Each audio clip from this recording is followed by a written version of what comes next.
And there's, oh, you can't go anywhere. I said, oh, just let me go, Tommy, will you? And he said, well, before you go, have a glass of sherry for Christmas morning. And I said, oh, all right, all right. So he poured me the type of glass of sherry that only an alcoholic would pour you, that a venti sherry, they would call it in Starbucks. And I had my glass of sherry, and, one thing led to another, and I forgot to kill myself that day. Here's the important point. The alcohol saved my life.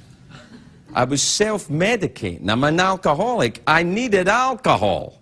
I needed something, And from that point on, until February the 18th the following year, it's all a bit foggy. I would wake up and play. I was on a wild bender. I was doing stand-up gigs, apparently. I wish we had tapes of that.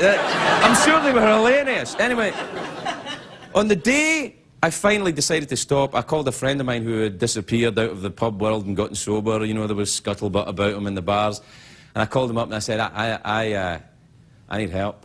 And he said, yeah, I've been expecting this call. And he got me into a rehab.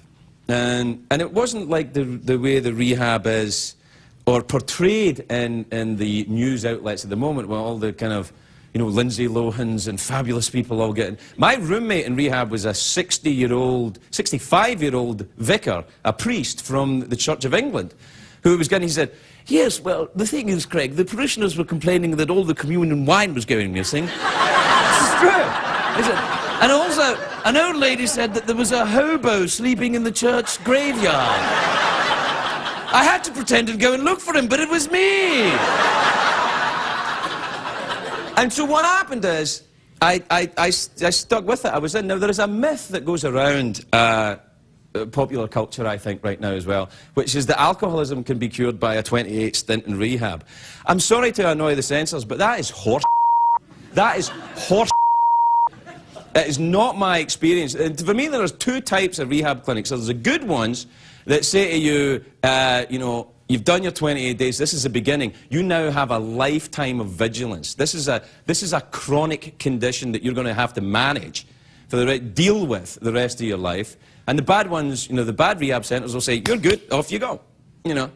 The Reverend Ted Haggard, for example, when he gets out of the rehab and is cured of his gayness, this is clearly an unscrupulous bunch of people running that rehab. The point I'm trying to make to you is this. Now, I have been sober 15 years.